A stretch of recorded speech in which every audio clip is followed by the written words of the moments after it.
Good evening and welcome. This is Deepika Singh from Team Geostrata, and I will be moderating the session today.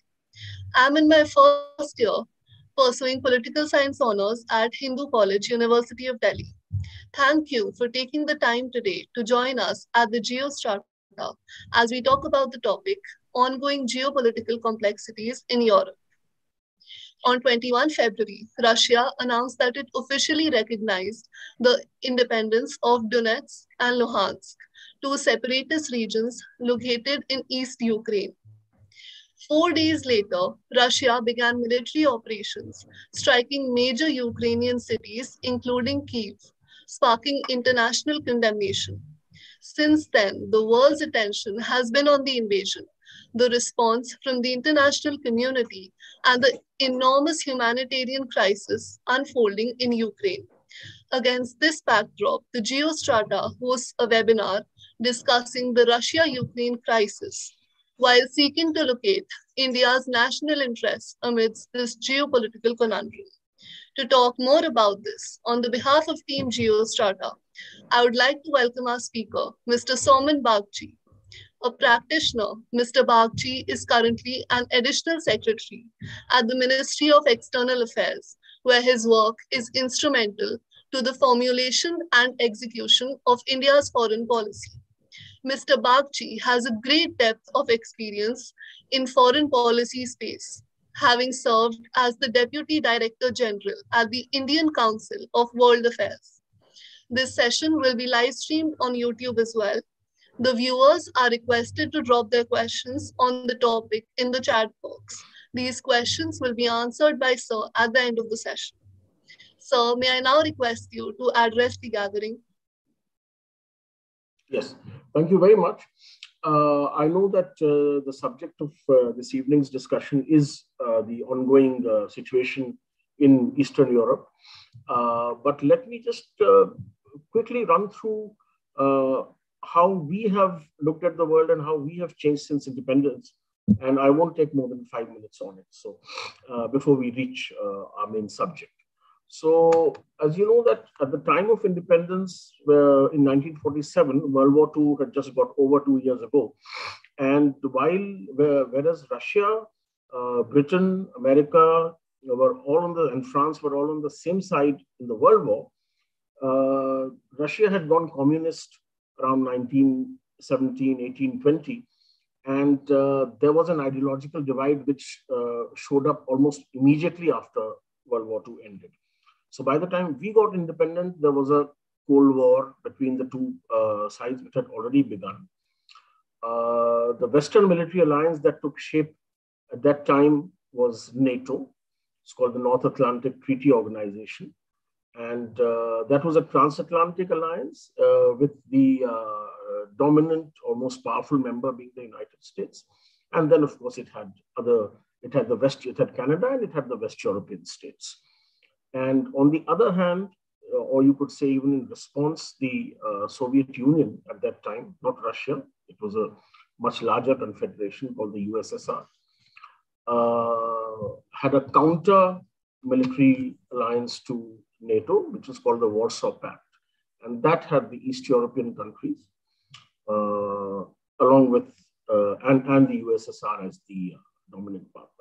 So this is the situation we were faced with, or our first prime minister was faced with in the world, where even if these two were not openly or directly in conflict, then there were many places in the world as the 50s and 60s went on, where their ideological conflict manifested itself in wars and coups and disturbances and other things everywhere. So even if Russians and Americans never really exchanged fire face to face, there was always something or the other going on somewhere in the world. And our first prime minister decided very wisely to stay away from both the blocs, and that was called non-alignment, as you know. And there were these leaders of the non-aligned movement in the third world, because all these countries, had gone recently decolonialized.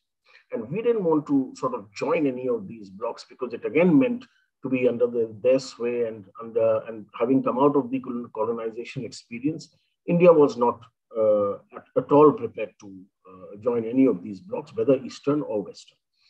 And then, of course, the Cold War lasted till 1990, 1991. As you know, the Berlin Wall came down in 89. And in 91, the Soviet Union broke up. And that was a major change in geopolitics because the West, or the Nato, had won the ideological, or felt that they had in a way won the ideological war, because communism as a philosophy, as a way of life, as an ideology to govern and to rule, had been defeated by the free market capitalism and democracy, etc. of the West. Now, 1991, therefore, we also faced, as you know, a very major crisis of balance of payments and etc., which, of course, is not the subject of discussion, so I won't go into it. But there's one thing I want to mention, which is that in the middle of all this, Pakistan and then China, through the 40s, late 40s, and the 50s and 60s, were two of our main challenges. So we had these two challenges on our doorstep also in the form of Pakistan and China, which still continue, as you're aware. And in 1974, when Indira Gandhi was Prime Minister, India decided to test an atomic bomb, and it was called a peaceful nuclear explosion. And this was an indigenous effort in which this was tested, but it was never acted upon, in the sense that once our scientists knew that, yes, they had the capability and the technology to manufacture an atomic weapon, they would not India did not get weaponized.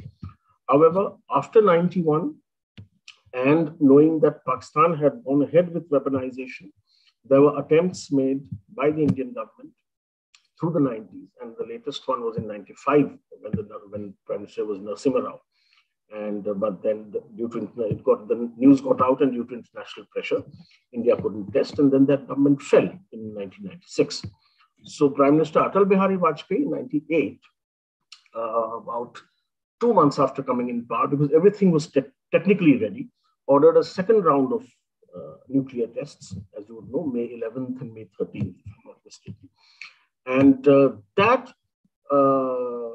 put India in the dock as far as the West was concerned, because there was this entire,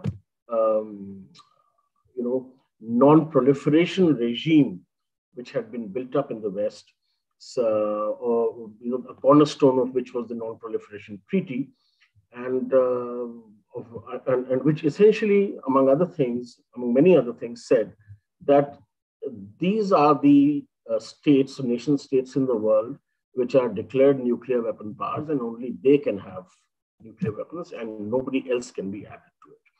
So India was fundamentally always against this, that you cannot have double standards, that you can have something and we cannot have it. And even though we've had the technology, we've not formally we're not formally weaponized. And therefore, in response to what was happening in Pakistan and the fact that China was also heavily weaponizing, we conducted these tests, and then also this led to a conflict with essentially, there was a lot of condemnation around the world. We were put in the dock, there were sanctions, technological sanctions mainly, and with the United States, we had to then begin a long dialogue, and finally that bloomed into a partnership and then into a friendship. So that is what happened in the 2000s. One major factor I want to mention is what happened in 1992. Because of our close relations with Palestine, we had not recognized Israel as a nation state, which we finally did in 1992, while not diluting our support for the legitimate cause of the Palestinians. But thereafter, the 2000s, I think, was for India, apart from the challenges we had with cross-border terrorism, etc., the border with China was peaceful. And I would say the period from 2000, 2001 onwards, the first decade of the 20th century, and then, of course, the second decade, 21st century and the second decade, was a period of sort of getting close to the United States, and uh, the West taking more understanding India a little better in terms of what its policies were and what its red lines were, what its constraints were, and what how much it would agree and what it would not agree. And they also realized, as India's economy was growing, the significance of India as a major regional power in Asia. And of course, China growing fast on the other hand, and being a completely different system than the West, an authoritarian communist system, though with a different economic logic. That was a concern which the West also had, and India, they've thought, would be a good counterweight to that as well. And then, as you know, the relations have continued. The Modi government came in 2014. We already had what's called a look east policy in place, which was to strengthen our relations with our Southeast Asian neighbors, with Japan, with Korea and South Korea, and a neighborhood first policy, because everybody, of course, realized that India is in a tough neighborhood, and with Pakistan and China being what they are, I hope I can speak frankly here, you needed to have your other neighbors in a situation where your interests would not be harmed by their actions, to put it that way. And so the neighborhood first policy has been on now for many years. And as you know, the Modi government has stepped it up quite a bit. In fact, all the SAARC leaders were invited, plus a couple of others, to his swearing-in ceremony in 2014. One of the other things India has been very keen and has been very vocal about for quite some time is about the world order, the composition of the major institutions, multilateral institutions in the world, and the way they are run and the way their rules are made. So the United Nations being the dominant one, and the United Nations Security Council being the most important organ in that organization, India has been campaigning for the expansion of the permanent membership of the UN Security Council for quite some time. And it has gained traction at some times, it has, not at some others, but the effort continues with quite a bit of support around the world, that today's world is not the same as 1945, around the time when the UN was formed. And therefore, the composition of a body like an important decision-making body like the UN Security Council also needs to reflect the change in global realities and the equations and the emerging countries and other major powers, which have come up much later than those days. And a body like the UNSC cannot remain static and frozen in time. I'd also thought I'd talk a little about G20, BRICS, and SCO, but perhaps that's not necessary here. China and Pakistan continue to be our challenges. As you know, the policy with Pakistan, because of cross-border terrorism, is now to engage with it as less as possible till the time that cross-border terrorism is not stopped from that side, because it is financed, abetted, etc., by the deep state in Pakistan. And India has taken a view that we will not move ahead in other fields till this basic problem is sorted out, because that's a very fundamental security issue with us, and which has caused India great loss of life, not only in Jammu and Kashmir, but all throughout India. The other thing which has happened in recent years is what China has done on the eastern Ladakh border. I'm sure some of you know about it, and maybe later we can talk more about it. But coming to the subject now of what's happened in Europe, you see, very broadly speaking, the background is that the Soviet Union was the Soviet Union and the Warsaw Pact were and the West had a very intense conflict, a very intense Cold War. It used to become hot in, as I said, some places, but it was a very strong ideological conflict. And after the Soviet Union split, it had leaders at that time who are today considered to have been much more accommodative to the West, particularly to the United States, than many in Russia feel they should have been. And that led to a weakening of, or rather, a compromise on Russia's fundamental interests, which they, in order to perhaps get closer to the West, because the East of the Second World, as you know, was no more there, those leaders perhaps thought that getting close to the West was the only way out. And therefore, Russia tried through the 1990s and even later, stressing upon its identity as a Western nation, as a European nation, which definitely west of the Urals it is, and had made this effort to, you could say, be accepted by the West. At the same time, the countries of the former Warsaw Pact, the former members of the Warsaw Pact, Romania, Bulgaria, Hungary, Czechoslovakia, Poland, etc., they decided that they would not want to be members of a confederation led by Russia, and would like to move more towards the Europeans, the European Union, NATO, and other arrangements in which they would be just like other West Europeans had been. In contrast was, of course, states in Central Asia, Kazakhstan, Uzbekistan, etc., and in the South Caucasus, Azerbaijan, who decided to be members of what was called the Confederation, or the Commonwealth of Independent States. Now, what has happened over the years is that there were moves at different times from the Russian side to have a relationship with the West, which was essentially a collaborative rather than a confrontational relationship. And Russia at many points felt frustrated because it did not see that coming from the West. On the other hand, NATO's relevance as a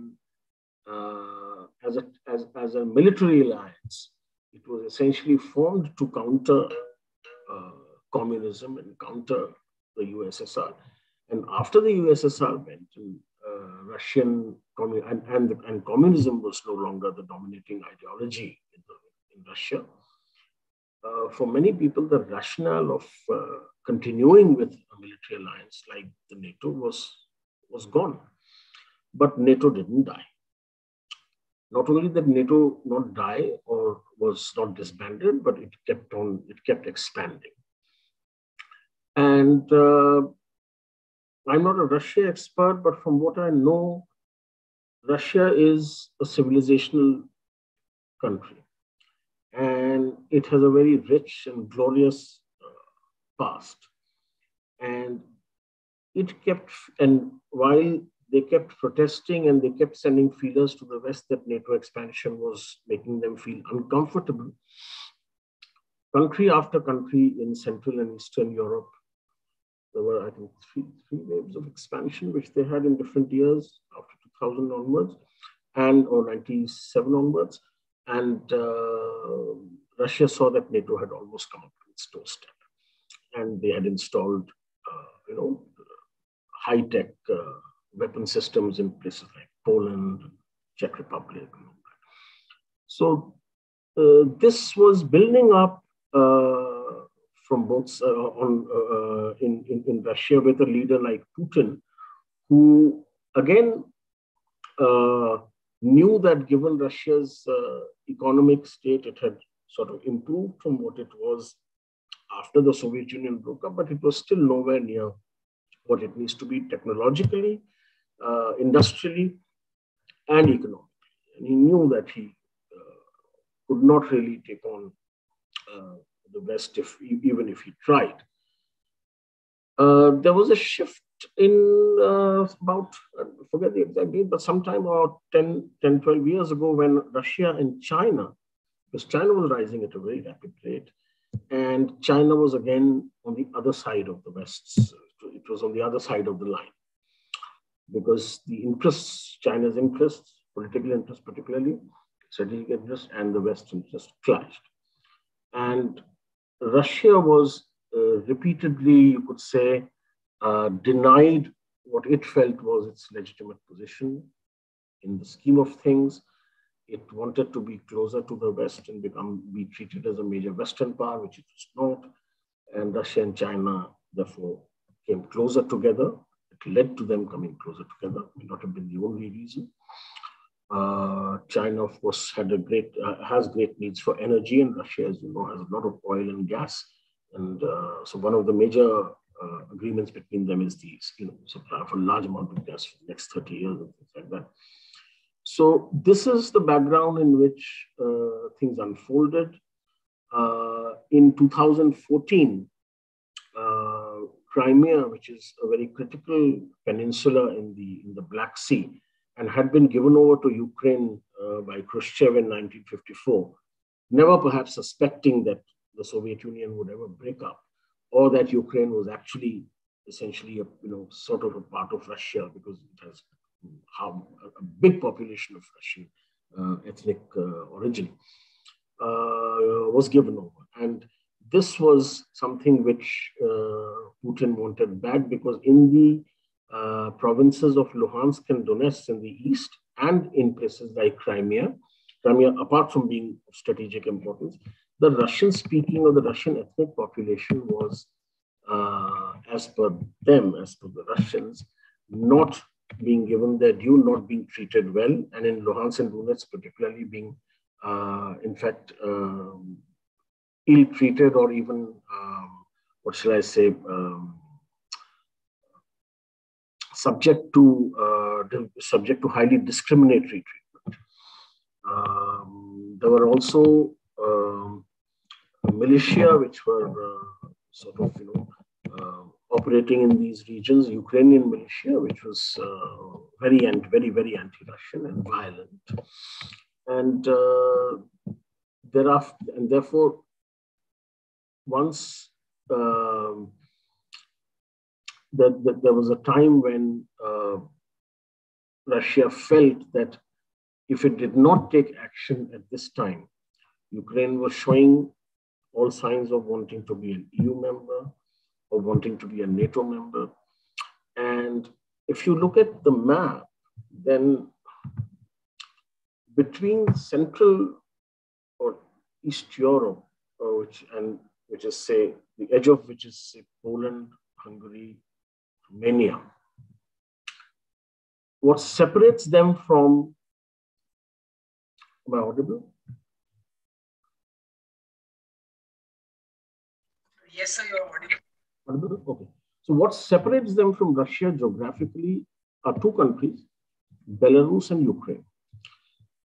So till NATO had expanded to Poland, Hungary, Romania, Czech Republic, etc., they still were able to, I guess, stomach that, though they were not happy with it at all, because they felt it sort of threatened their security. But once, and Belarus, of course, was on the Russian side, was not allowing or not showing any interest in joining any Western alliance. But once Ukraine started showing this interest, and knowing that if it had been granted NATO membership, then there's a clause in the NATO treaty that if one member is attacked, it is taken as an attack on all members, and they have to then act as if they have been attacked with the full might or the full force of the alliance.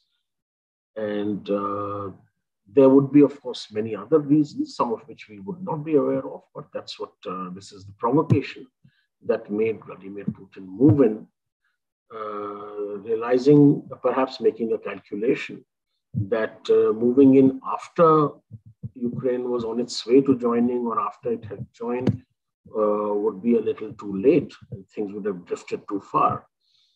and also perhaps taking advantage of the global situation now. As you know, the United States pulled out in a not very dignified manner from Afghanistan last year.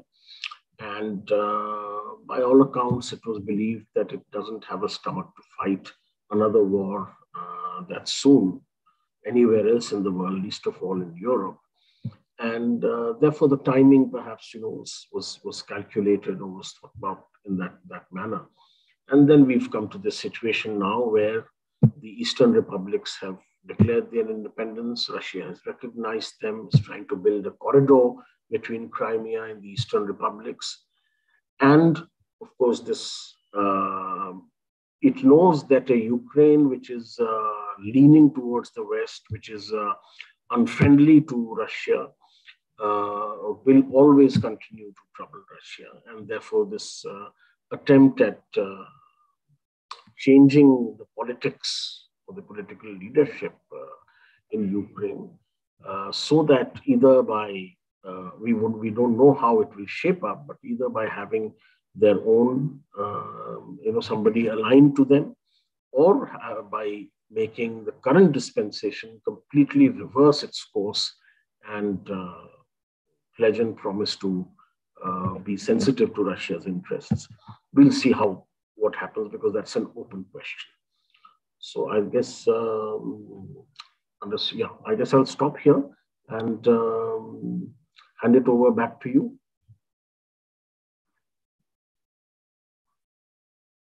Yes, sir. Oh, thank you, Mr. Bagchi. This was indeed a fruitful talk. We are now opening the floor to questions. So anyone has any questions, you guys can go ahead and ask your questions.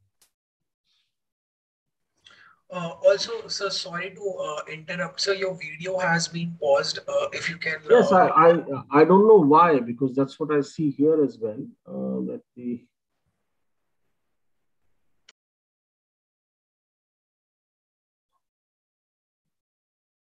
not start video.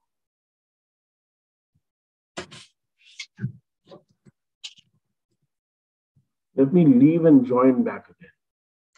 Okay, sure, sir. Everyone else is requested. We have enabled the chat box to put in your questions in the chat box itself. Also, we have the live stream going on YouTube on our page. You can also put in your questions there. But we have enabled the chat box. You can directly put in your questions.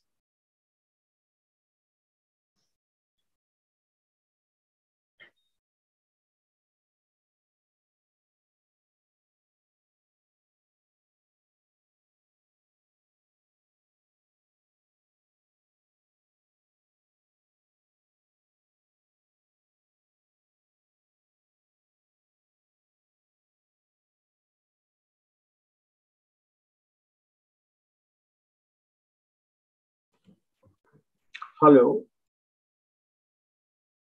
Better? Yes, sir. Looks like yes, it's back. Yeah. All right. Yeah. Please carry on.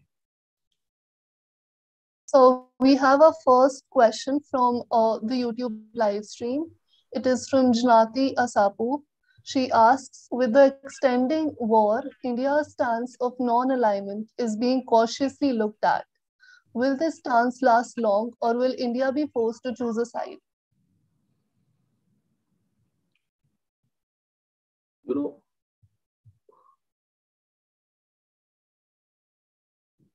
India's approach to not only this conflict, but other situations as they happened over the years, has been to look at both sides of the story. And one of the phrases that India used early on when tensions were rising was that the legitimate security interests of all sides must be taken into account. And that, I think, will continue to be India's stand. Of course, if the level of violence rises, if the humanitarian situation deteriorates, then India will definitely be under much more pressure to perhaps take a stronger stand. But while it has already expressed in very strong terms its displeasure and its discomfort at the levels of violence and its concern at the humanitarian situation, it would still continue, I believe, to take a neutral stand vis-a-vis the two, keeping always in mind, as the original statement said, the legitimate security interests of all sides. Thank you, sir. The next question is from Apurva Dagli. She asks, largely in geopolitics, it's a matter of narrative which leads to he said, she said. In the era of, I'm so sorry, I missed, yeah. In the era of misinformation, how can you truly believe what Russia is talking about and the West disseminates? You know, it is a fact of modern existence or 21st century existence that though the means of information and communication have been revolutionized like never before, I mean, nobody could even imagine the kind of things you have now in terms of social media communication, in terms of what happens on the internet, instant television reporters and photography and everything happening in the world being conveyed live to other parts of the world. There is still great scope for misinformation, genuine misinformation, and deliberate disinformation. And as one of the things you can see is that in today's television that say we watch over here, the Western, it's essentially the Western channels, maybe American, British, French, German, etc., and the Indian channels, you can see that the entire reportage, the portrayal is about Russia's invasion and about the hardships that that invasion has caused and the levels of violence, or as some say, the brutality, etc., etc. So there is virtually no coverage or very little coverage of the Russian side of the story or their narrative. They are firstly, of course, as far as I can see, not putting out too much of a narrative either, as or at least as aggressively as the Western countries are putting out. But just like you may remember that there was talk of Saddam Hussein, the whole war on Iraq in 2003, the invasion of Iraq by the United States, and then virtually the destruction of Iraq as a nation, as a society, and as a nation state, took place on a false premise that Saddam Hussein had weapons of mass destruction, which it turned out that he didn't. And similarly, I heard somewhere today of American president talking about Russia wanting to use biological and chemical weapons, which again said without any evidence or any basis. So narratives will be made on both sides, depending on who controls the airwaves and who sounds and looks more credible at what times and which part of what is portrayed, because what you see again on television is not the entire story. You are shown some frames, you're shown some this thing, but then the media can always choose not to show you something as well. And which narrative finally and prevails, of course, is a question. But you are right in saying that it's difficult for the neutral observer or the viewer to really arrive at a very informed or well-informed assessment of the situation, given the fact that the narratives are not only conflicting, but that he or she might actually be at the receiving end of a very one-sided narrative, and which he or she again may begin believing, but which may ultimately not be very accurate. Right. Thank you, sir. And next we have Jayesh Singh. You can unmute and ask your question. First of all, greetings, sir. It was a pleasure to listen to you today.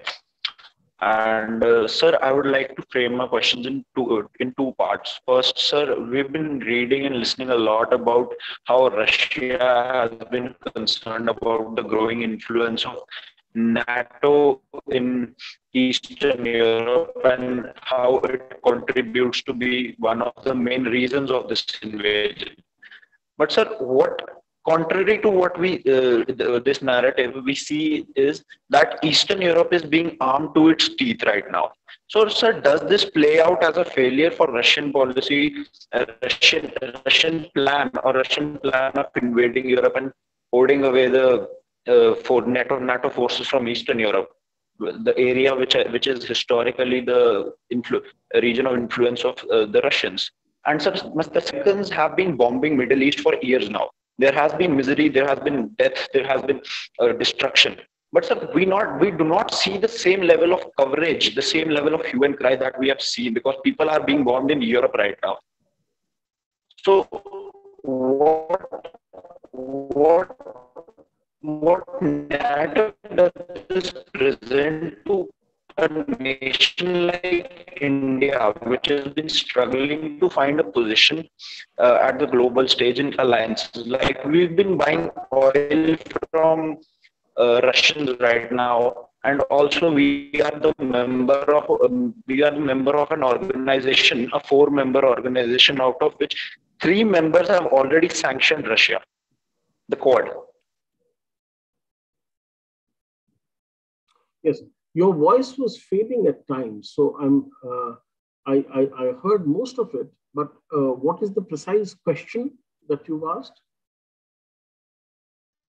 Yes, sir. The first part of my question is that Russia has one of the main security concerns of Russia was the growing influence of NATO in Eastern Europe, the I'm so growing sorry to presence interrupt. of NATO in Eastern Europe. But contrary to that, we see what we see is that the NATO nations in the Eastern Europe have been armed to their teeth. You see, let's take it bit by bit.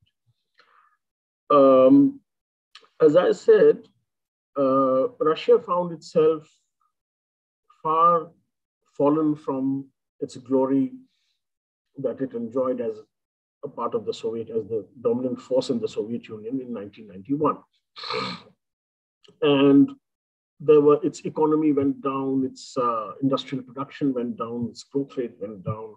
There were migration of, what you can call brain drains over there. And there was poverty levels went up. Their technological, they still are technologically very accomplished and advanced nation. And that took a hit as well.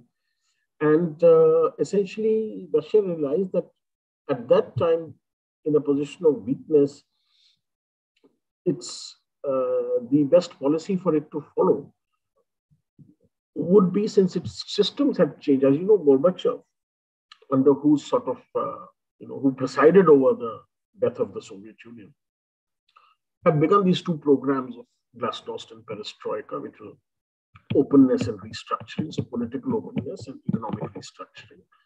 And Russia thought that since it was no longer a communist country, it was no longer an ideological threat to the West, because through the 50s, 60s, 70s, and 80s,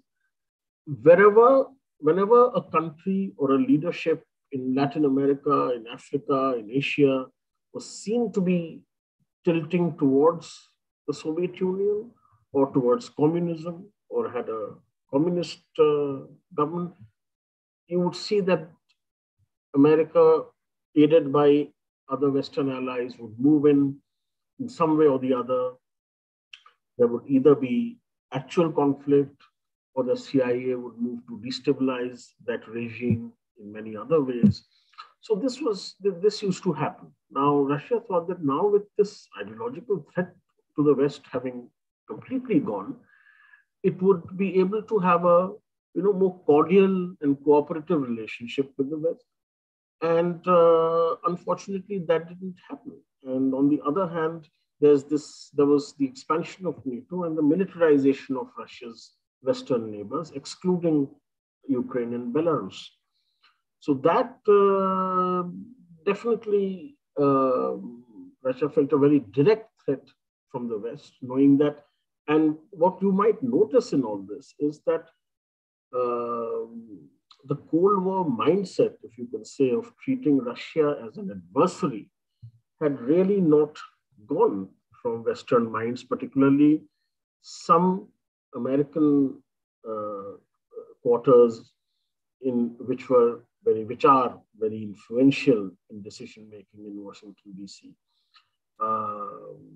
They have still not ever believed that Russia is not their adversary, even while realizing that China has now become their adversary number one. But the hangover is still there in their head, and that's one of the reasons that prevents them from a genuine rapprochement with Russia. The next question, what was the second part of your thing?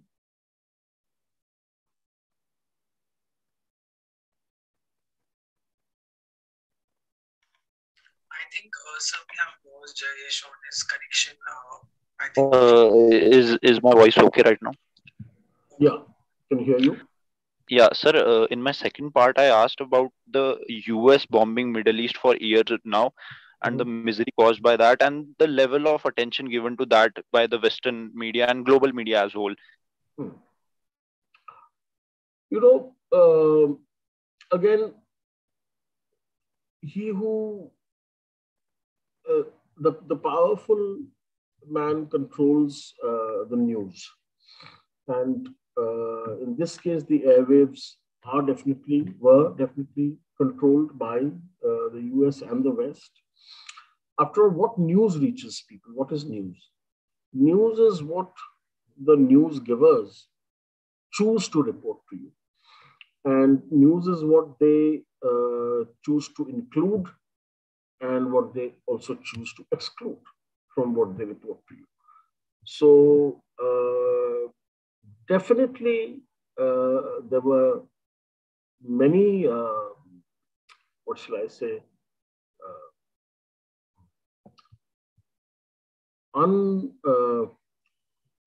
or extra constitutional, if you want, in the sense that there were many violations of basic international laws in what happened in the Middle East, in Syria, in Iraq, in Libya, and places like that. And there was coverage. It's not that there was no coverage. There was coverage. But then the unsavory parts of it were actually not covered. If today a coverage is made of a shopping center being bombed in Kiev, in which 8 people have been killed, we shouldn't forget that even on the last day that the American forces pulled out in Afghanistan, there was a missile strike on a family of 15 or so in which many children were killed, and they thought actually that they were terrorists. We used to hear stories of aerial bombing, which went wrong, and a wedding party of 30 people would be killed. So all these instances and these excesses used to happen. And sometimes they were exposed by chance or by investigative journalists, like what happened at the Abu Ghraib prison in Iraq, or what was happening at various CIA stations in Europe, which were secret prisons, or what was happening in Guantanamo Bay, and the methods that they had used, while always professing to be strict adherence to international humanitarian law and human rights law and things like that. So yes, it is a fact that they were perhaps not portrayed with such intensity and such clarity and openness, because The media channels, to a great extent, also are based there or financed from there. That definitely makes a difference on their coverage.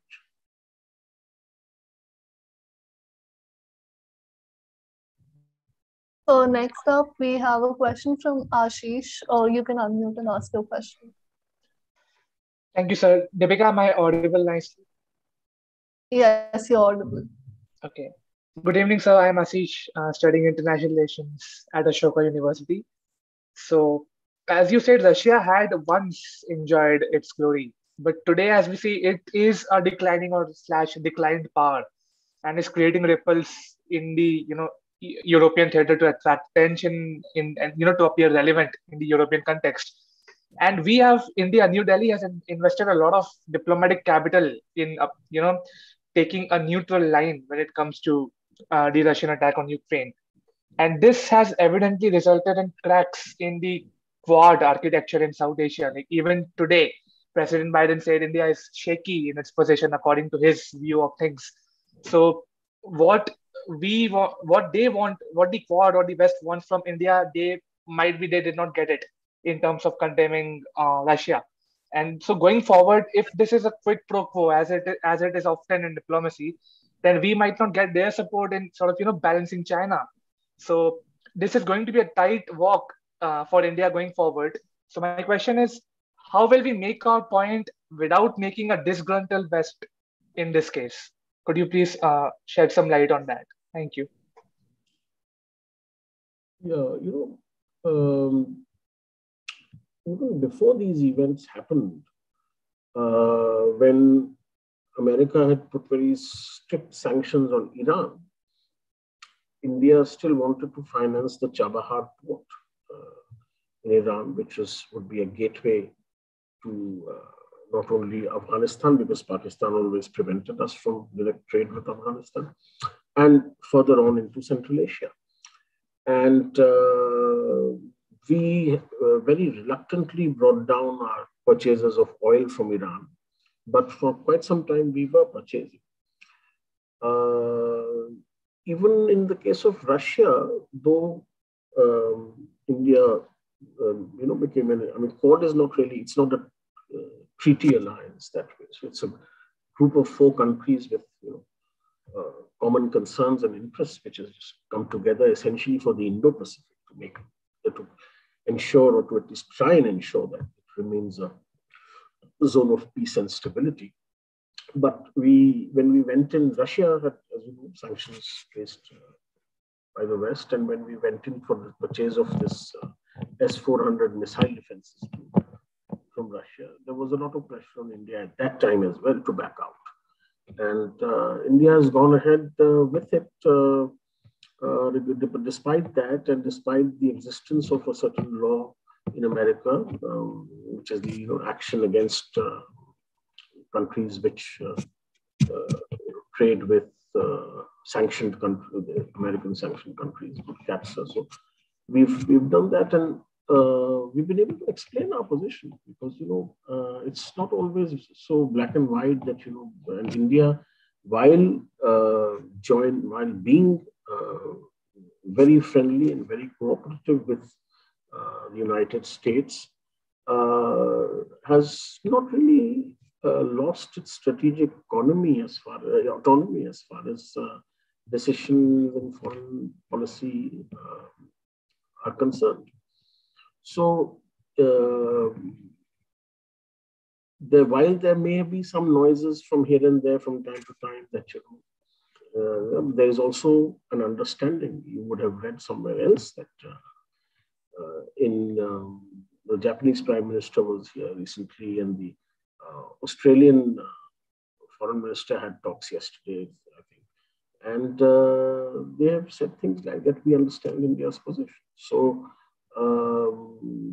every country will definitely follow or pursue its national interest, and India finds no reason to side with one or the other, but take a view which it feels is correct as far as international law and rules of law are concerned. and which suits our interests as well. We are not against anybody, but we are able to see and understand both sides of the story. And we don't want to take an adversarial or a highly critical view in a situation where we are not completely convinced that one side is right and the other side is wrong, because it's never really like that. Thank you, sir. Thank you, sir. Now we have the next question from the chat box. Adarsh asks, as we have seen in the past, empires like Russia and Britain keep a buffer zone, Afghanistan in between them. And even in the recent statement of the Hungary Prime Minister, Viktor Orban, that if Ukraine is now a part of NATO, then whole Europe is in war. Then what makes the West or to expand even in such dangerous scale? Oh. Well, that's a very good question, and it's open to many explanations, I'm sure. My personal feeling in this is that one, there is always, as you know, there was an American political scientist called Francis Fukuyama who wrote a book called The End of History in 1989 or 1990, I believe, in which he said that, now what will a war be about? Or can there be, in a way, asking directly that can there be war because the ideological conflict is over and nations will live in peace, because what is there to fight? But you must also remember that at the same time, there is an entire economy, an ecosystem built around the military industry.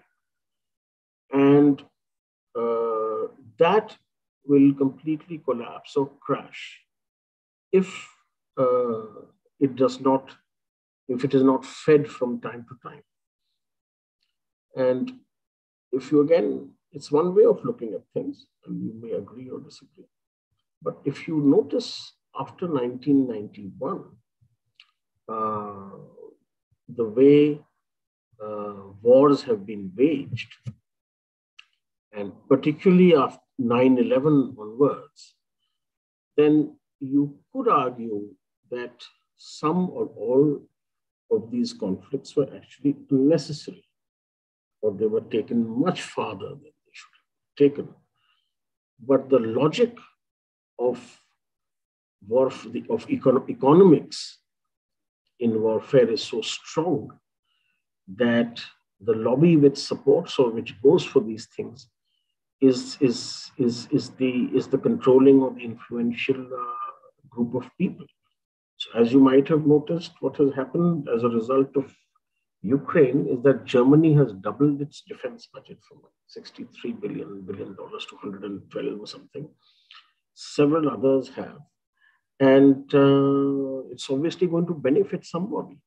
It's going to benefit the country which is going to sell arms to these countries, including their own firms.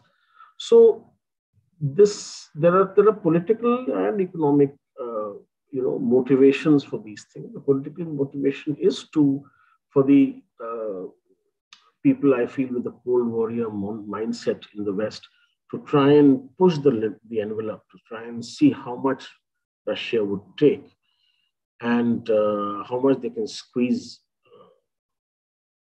Russia and Vladimir Putin.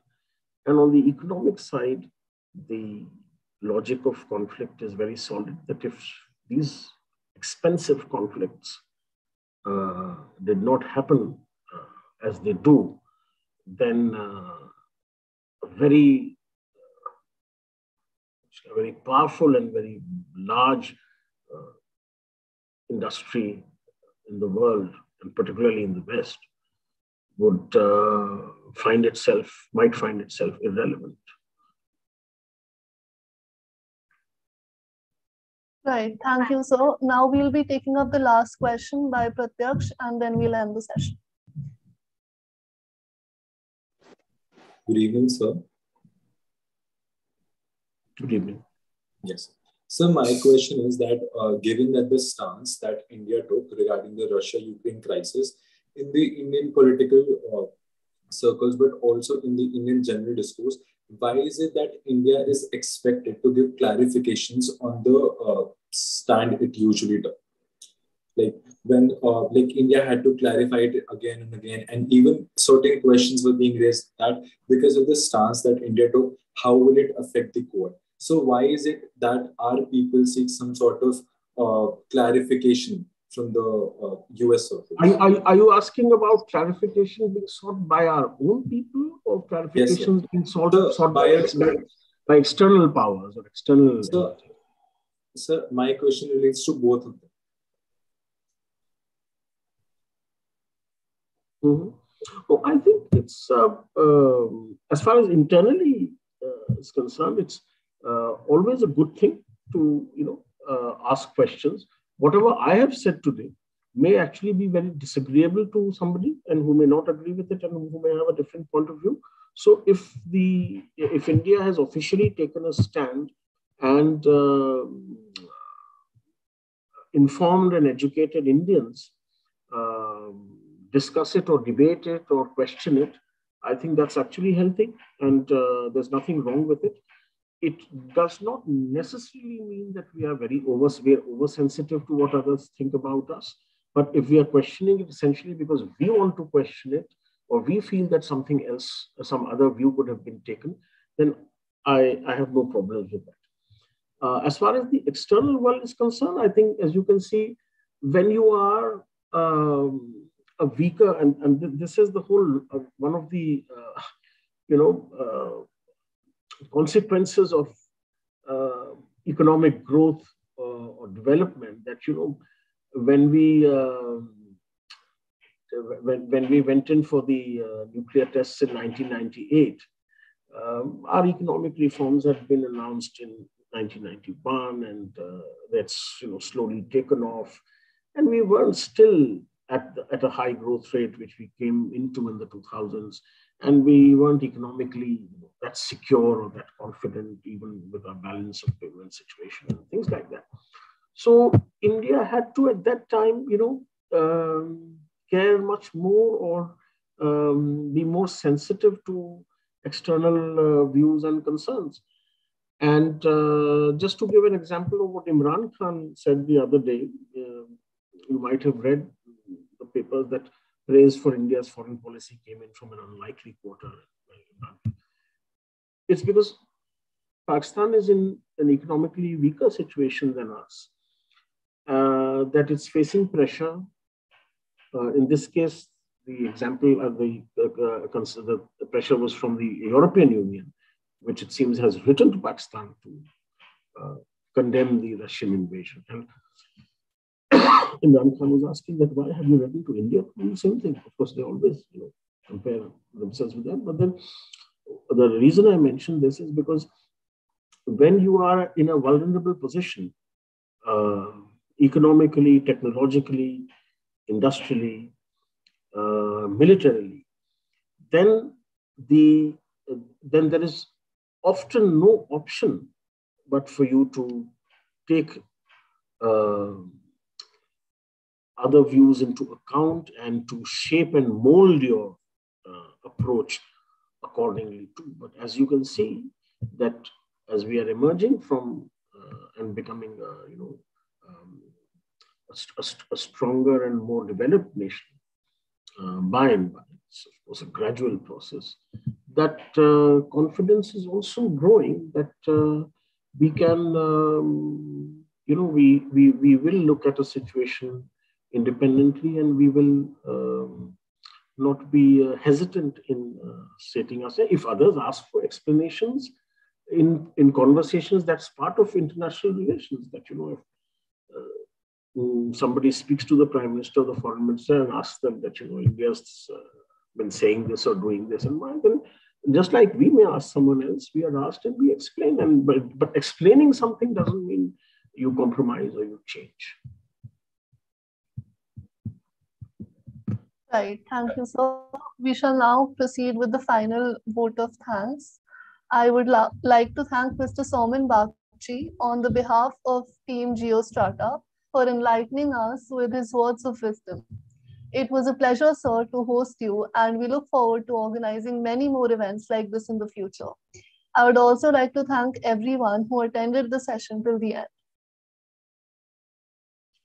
Thank you. I'm glad that so many of you have taken interest, and I'm really gratified to note that that these questions are agitating your minds, and as long as you keep understanding our place in the world and how the world functions better and better, it's good for this country, because it needs uh, a bigger and bigger group of well-informed people who understand where India comes from, where it is going, and where its rightful place in the world should be. So thank you for listening. Thank you so much, sir. Bye-bye. Thank you, Thank you. sir. Thank you so much, sir. Thank you, sir.